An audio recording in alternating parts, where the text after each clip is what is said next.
Hello again, and welcome to the second session on group and interpersonal influence. So, in the last session, we've seen just about how reference groups work, what types of reference groups there are, and why other people have power on us by defining the concept of social power. And then, last but not least, we were able to see how reference groups alter our purchase behavior in terms of whether the product is a necessity or a luxury, or is consumed in public or in private.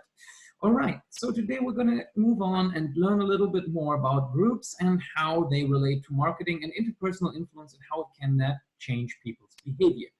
In order now to bring up the group dynamics, obviously these interact with somebody's individual personality, their attitudes, their level of perception, and their comprehension, right? These external elements always interact with the internal elements. So this is the first thing I want you to look at in this case.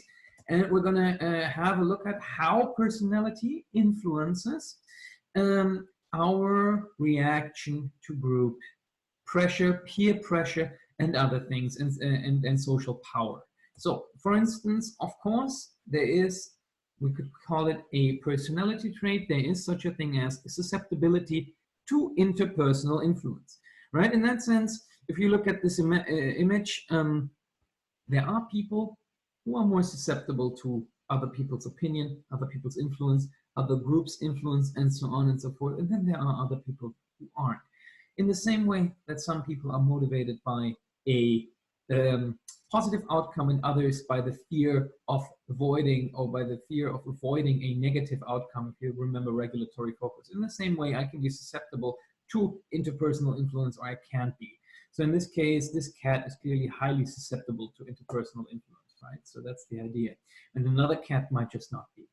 I don't know if cats are. Cats are loners, but who cares? Then, of course, another thing that is important is not only that, but also the attention to social comparison information. In the sense, if I'm attentive to what others do around me, what they have around me, that might change my behavior.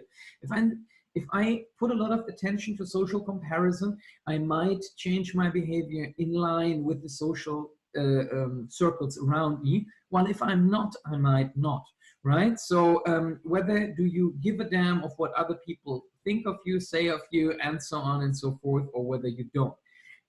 Also, whether you are attentive to their material possessions and try to imitate them. And then, last but not least, we could also define this in a sense of being separate or connected. There might be, even if we think about today's digital world, there might be digital and real separatedness and connectedness, because typically when we think about gamer, the stereotypes might be that these people are loners, might be, or if we think about nerds, even broader, people who are not comfortable with social interaction, but a lot of online interaction, right? So these people might be separate in their real life, but very connected in their virtual life.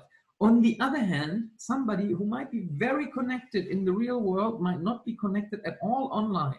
And we would see that this crisis currently running would probably influence also how these people feel and are satisfied. So even the access to groups in making you happy or not making you happy can change how you are impacted by them, right? If it's important to you to interact with others and to be liked, of course you're going to adapt your behavior maybe more towards what they think than if you don't care about that, right? So this is something that is extremely important, that your personality changes to a great deal how groups have an influence or how other people have an impact on you. This is important to figure out, and it's a very interesting task to actually look at yourself and say, how important is that to you? When I look at myself, at the end, I always come to the conclusion that I'm way more susceptible than I would like to admit, than I would like my person to be. But in that sense, if I don't get the right feedback of other people around me, if I am on my own a lot, I tend to become weird.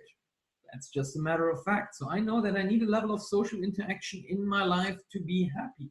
That also means that I cannot mess up my relationships with everybody, and that I have to be nice. So in that sense, I might also change my behavior according to group pressure and so on and so forth. And doing this task for yourself and thinking about it and actively reflecting about it is actually something that is rather helpful. Because if you figure out that you are a person that needs social interaction and needs to be connected, maybe an online job or a remote office job might sound really attractive, but might actually be horrible. And I realize that right now, that after 2 weeks of doing pure home office, I miss going to work and coming home from work and being connected with my colleagues at work. And while right now from home, work never stops, and the joy of the little jokes and fun and the enjoyment part of the job is missing. So figuring these things out, especially given the current situation, it's a great situation to figure out how important others are to you when you can't see them, right? This is something, and also not just a week or two, but when we're really probably going into this for a month or more. So in this case, how your personality interacts with others is something that is actually quite nicely to be figured out right now. All right.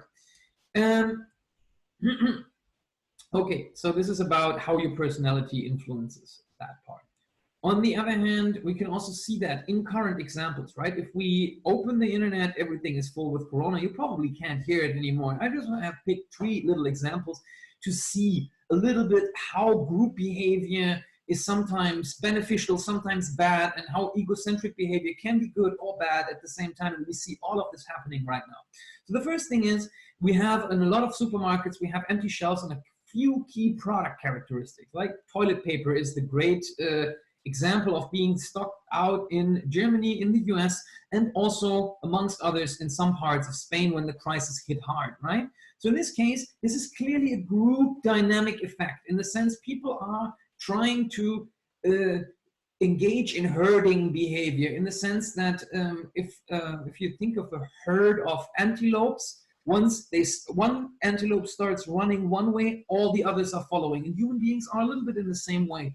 All of a sudden, we see people buying some more toilet paper in the supermarket, and we think, hey, there's a crisis coming. Maybe I need a couple of extra rolls too. Interestingly, I read the other day a report how these effects add up.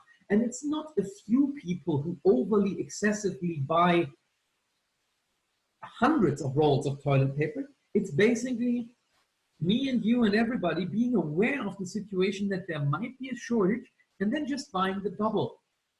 You have learned a lot about exponential growth in the last couple of days, I'm sure, with the coronavirus. So this is the same thing.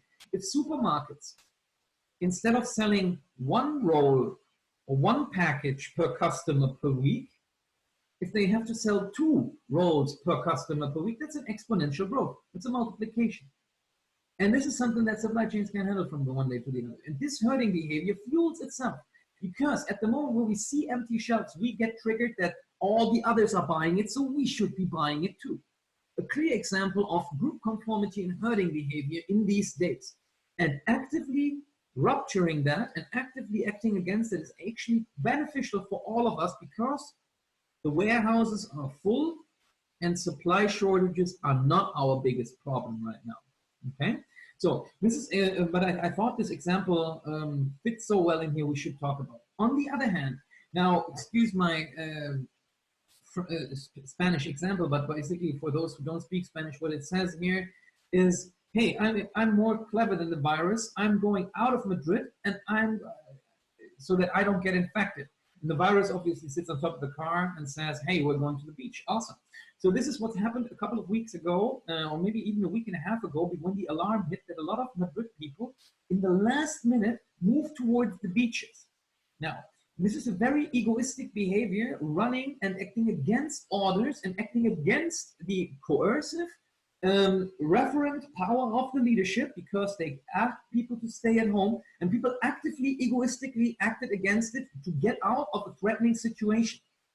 The effect for the overall society in this case is also not beneficial because what happened in Spain is that in comparison to Italy, in Italy, the virus is stable in one region. This region is affected harshly, and this region is probably screwed for the moment.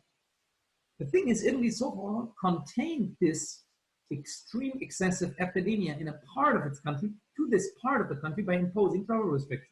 Spain was a little late on that. A lot of people went to the coast and carried that virus to the coast, to other places, and to other people. So in this way, in Spain, the contagion has spread across the entire country by people acting selfish. So we can see on the one hand, on the left side, we have a herding behavior, everybody acting in the same way, being not beneficial, and we do see a individual egoistic action that's also bad in this typical situation. So in this case, both, there's no such thing as being conform or not being good or bad. Both behaviors can have consequences, right? So that's a little bit the idea.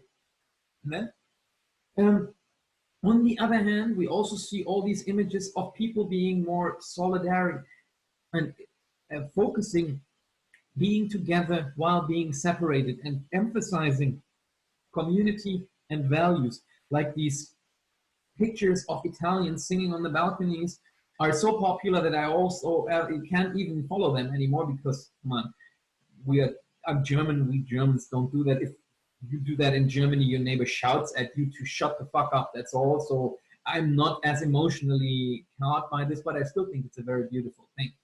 And on the other hand, in Spain, everybody claps at 8 o'clock at night to show solidarity with the medical people and the medical personnel that is really working hard these days to keep things up. So in this case, also conforming to this adds to the solidarity, to the effect of these measures, and maybe helps to ease up life for everybody. So we do see that being conform or non-conform is not bad or good per se, yet both actions can add up to undesirable consequences, especially in the extreme situations like that. All right, so and this obviously also depends a little bit on your personality. And there is a little bit of personality behind a person that leaves Madrid for egoistical reasons, and there is personality behind that person who buys a lot of toilet paper when being scared of not getting anything anymore, right? So this is something that we do see here. Maybe it's even so just to relate it to the current events and current actions, and now stop talking about Corona and we go back to sell more stuff then, because this is consumer behavior and this is what we do, what we're here for, right? So the major development, what happened in the last years for marketers, you have all witnessed last semester's digital class, is of course the digitalization of communication, right? We've talked about that in great detail, so this is maybe just a little refresher in order to make these changes come back to you. So if we think about, obviously, social media and the internet are radically changing consumer behavior and group influence, and we can see that right now. For instance, the hashtag Madrileños irresponsables, so irresponsible Madrileños, was trending topic in Spain a couple of weeks ago because people were socially shaming those Madrileños who went to the beach. So we do see that there is a lot of peer pressure exerted over social media, and this entire communication stream has changed. And we may as well say thank God for that at these days, because imagine we would only have a TV and a newspaper these days. This would really be social isolation. At least we can see each other, we can talk to each other, and we can communicate in real time with a delay. There's no problem in reaching anybody you want to talk to these days because of our new communication method. But that obviously also means that the communication is changing and shifting strategically and comprehensively in that sense, right? So what are the major changes? You might remember them as being as follows. Of course, we're moving from a monologue, the marketer shouting at the consumer, to a trialogue, empowering the consumer to talk back to the marketer, but within themselves as well, right? So this is something that we do see quite a lot of times. That when I talk about Madrileños irresponsables, we're talking exactly about consumers, or people in this case, being in touch with each other and being able to communicate, even though they are not famous, even though they don't have a big audience, but they are able to spread their word to as many people as they like. And if they have something to say and it's worth spreading, we've seen that in virality, that any message can be heard by anybody nowadays, and messages can spread even faster than that coronavirus still. And damn it, I just held it for 1 minute not to talk about it. Sorry. All right, and we have seen that in the consumption process, or in the consumer decision-making process, this makes a big difference when we go from the awareness, the appeal, the ask, the act, and the advocate. Remember, the two major changes in here were the ask part and the advocacy part, in the sense that it's way easier for consumers to ask others for help and not to only listen to advertising, salespeople, and biased information coming from the company. We have consumer review sites. We have a larger extended friend or acquaintances bubbles in which we can ask any questions that we like to ask. And in the same way, we are more powerful in recommending the product. So marketers have lost a great deal of influence, and it requires obviously an active management office. And this obviously highlights the necessity of looking at group interactions, because group interactions are what makes ask and advocacy part so powerful in the end of the day, right? So this is basically these two major changes in the digital environment make this week's topic even more important than it used to be in the past, because nowadays everybody is connected, and like that they can connect from one to the other without any problem, and can make an impact that is far beyond the impact that a telephone call had 10 years ago. Okay, so if you remember these figures, the environment can be typically visualized as your own environment. So in this case, this would be me. The other environment, so people I personally know or I can easily connect with on a one-to-one or large part basis. So all my social network contacts, all my interactions on social media, and also this in-class interaction belongs to that. And then there's the outer environment, which is made up of news, media, and external sources which are not reachable within one click, or are not a human person to interact with right away. Okay?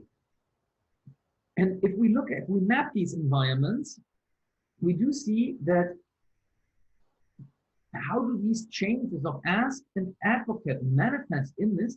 Basically, they have enlarged the bubble of the others. The other bubble 10 years ago would have been somewhere, to follow the laser pointer, somewhere around here. Its influence would have been very limited, and all the rest would have been covered by the outer environment. In the outer environment, the marketer has a strong control of the message, because the marketer can buy advertising space and there's no way we can interact with him. If the outer environment loses importance and the others environment gains importance, right, that means that the ask and the advocacy part gain an importance too. And this is how the others environment is making all the difference. And others environment is obviously how we are susceptible to group influence as people per se, and obviously also how important are other interactions or interpersonal and group interactions in our decision making. And they are more important than ever in this case. So this is something underlining the importance of the theories that we discuss in this session, rather than something that adds to them. It just underlines that, hey, this is really growing, and it's probably going to be like that for a while more. All right, so these are the major changes in it. Now, if we talk about advocacy, this is typically in a lot of marketing books disguised or looked at like word of mouth. If we look at word of mouth, you remember it's typically information about products, services, and experiences that are transmitted from one consumer to another consumer. So it's exactly the advocacy part has gained a lot to it. If we look at that, we can look at two types of word of mouth. That's important to keep in mind. On the one hand, we have the organic word of mouth, and we have amplified word of mouth. In this case, organic word of mouth means simply that one consumer shares to another and shares to another. If I amplify word of mouth, remember from the digital class, we can incentivize virality by incentivizing a consumer to share our post, by incentivizing people to pass the app from one person to the other, and so on and so forth. I can enhance the reach of my Facebook post by paying for it. All of that is amplified word of mouth, because I, as a company, push the word of mouth to be larger. And in that moment, I amplify it, right? So that's important. That's the major tool companies have here, not only being reliant on organic word of mouth, but that they have the opportunity to look at the amplified word, to amplify the word of mouth, and to take active action to steer and push favorable word of mouth to the consumer, and to make it heard. Because at the end of the day, word of mouth always is more credible than advertising. We're coming to that back in a second with another graph. When we look at word of mouth at the approaches, the major approach is obviously viral or buzz marketing. I think viral marketing is the thing that has the term that has one over the other, but a lot of books still list it as buzz marketing. Whenever you see buzz marketing, it's basically the same thing as virality. So the idea is always to have people talking about you and to have that growing in an exponential way. And we are trying to generate excitement. You remember we need strong high arousal emotions in order to be engaged and to keep sharing. We've seen that in the emotional section in this class, that emotions are contagious. And so if I have and especially high arousal emotions are active, and by being active, they are spreading from one to another, right? You all remember that probably, so let's not go into too much detail on that. On the other hand, this also has a downside, and that downside is called stealth marketing. And that is something that we haven't seen in the digital class, if I remember correctly, so I want to have a couple of words on it. Stealth marketing typically means that consumers are completely unaware that they are being marketed to, and that would be sort of hiding amplified word of mouth, disguising that as a true consumer opinion, or signing up as a reviewer on Amazon while working for the company and writing a positive review. That's straight up lying and would also be considered stealth marketing, right? Anything that is completely unethical, like for instance, paying an influencer to talk about our brand and not disclosing that in the Instagram post as an advertisement is technically lying to the consumer. And if we think about younger customers who are even more susceptible to social media, and younger, by younger, I mean probably kids between like, let's say 8 and 13, they might be extremely susceptible and not be aware of that they are being marketed to. If you compare that to the good old days when kids watched cartoons and watched TV commercials, at least it's clearly stated now commercials over. And even private companies like Nickelodeon or Cartoon Network held to these premises. And even though as a kid I loved TV commercials, even though when I was 8 years old I could distinguish a commercial from the actual cartoon I was watching. So this blend of social media and this loss of control and this opportunity to amplify what seems to be word of mouth can easily become an unethical ground. And this is something that companies need to monitor and should not engage in, right? This is something to figure out. If I were now to recommend you a book about consumer behavior because you want to know more about this class, put the affiliate link under my video, and then in the end of the day, if I slack in the commission, that might be unethical in that sense, right? So this is something that would be stealth marketing, and that's why I won't do it. If I ever recommend you stuff, it's not because I get paid, but rather because I actually like it. That's the nice thing about being a university professor. You don't need to do that. Okay, good. So that's word of mouth. When we think about the people who drive word of mouth, we all call them influencers nowadays, but actually we can classify that a little bit better. We can look at opinion leaders. Opinion leaders would be what we would call the classical influencers. So people who have great influence on the behavior of others, right? That would be the definition of an influencer. But the influence of that person goes on towards product adoption and purchase. There are also these nice stories that there are influencers who have millions of followers, and whenever they put a product, they don't sell anything because maybe they are not selling the right products at that particular moment. And maybe they are not opinion leaders on the products that they are selling. For instance, if Kylie Jenner were to sell cars tomorrow, I doubt whether that would be extremely successful. With her makeup line, she's proving that she's an expert for that and thereby also an opinion leader. So in that sense, this is obviously important to keep in mind. On the other hand, there might be so-called surrogate consumers. So consumers that are hired by another consumer to provide input into a purchase decision. For instance, if you ask for help from an interior designer, if you get a wedding planner, and so on and so forth, all these service jobs, you're hiring an expert who is basically responsible in getting the experience as you like it. And there are tons of people like that also on social media, like who offer these things as a service, but also who work as influencers. And in that sense, if I'm a wedding planner, I can also run a website and suggest my providers to people who are interested in them right now, and also show my work to others, and like that be a source of inspiration of both providers and myself, right? In that sense, I can be a surrogate consumer and help others to make their own decisions. And then last but not least, there is the so-called market maven, who's a little bit different from the opinion leader, because the market maven is not particularly credible in one particular spot, or it has a great influence on the behavior of others, but is always updated on everything and thereby shares a lot of things and spreads a lot of things, right? He maybe not lead to the adaptation of people, but he leads to the presence of information around people. That's the difference between an opinion leader and a market maven.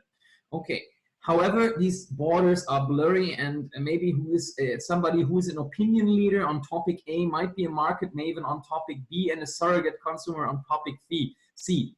This is not completely separated in that sense. Okay, so hard to make very strong boundaries between those three categories. Okay, obviously, if we think about where is influence highest, if we think about it like that, celebrities having the highest reach and friends having the closest influence when we look at the reference groups, right?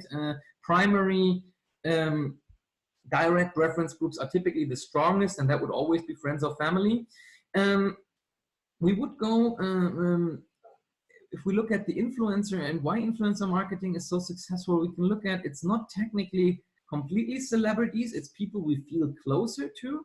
So their influence is higher, but their reach is almost as high as that of celebrities. So in that sense, this is why influencer marketing works so well, because we are feeling close to those people, and the feeling of closeness suggests that we know them, and it would make us trust their decision and their judgment even more, right? That's the idea, and that's why this works so well in that sense. Now, to wrap it up, we look at one group that is essential, and from a marketing perspective, even though it's quite boring, we can't jump it. It's the traditional family household. At the end of the day, the family is a primary direct reference group, so probably the most important reference group to most people out there. So we have to look at it. What is a family household? Traditionally, it consists of two people related by blood or marriage, typically occupy a housing unit, and we can put up that in the nuclear and the extended family. And of course, nuclear family would be those living under one roof, and the extended family is your extended family with relatives, right? You get to see the idea that the more extended we go, the less are the influences typically. And as hinted by this picture from Modern Family, the TV series, this is something that has changed in its definition quite a lot over the last years. Of course, we have non-traditional household arrangements, we have blended families, we have same-sex marriages. So the definition of a household has been flipped completely, but that doesn't change its importance, because if people decide to live under one roof, they have to be influential to each other in that sense. And if we look at households, it's also important to identify as a marketer the purchase roles, because people in a household take different roles and responsibilities. And this is the last topic of today. So the household purchase roles are simply as follows. We have, again, an influencer. In this case, we don't talk about an influencer as in on Instagram, but rather somebody who recognizes a need in the house and who provides information on it. We have then afterwards, often this might be the kid, right? Plainly speaking, and kid in the sense in being the youngest in the household. Also, kids in their 20s might still influence their parents in getting a new telephone or a new computer. So in that sense, they recognize a need and provide information on it. That's the influencer. Then there's the gatekeeper, the one that controls information flow. And then last but not least, there is the user, the actual user of the product. So in this comic that I put up here is this boy, Calvin, famous newspaper comic of the 90s, who wants to have cable TV because everybody has cable TV. So you can see the group pressure making him want cable TV.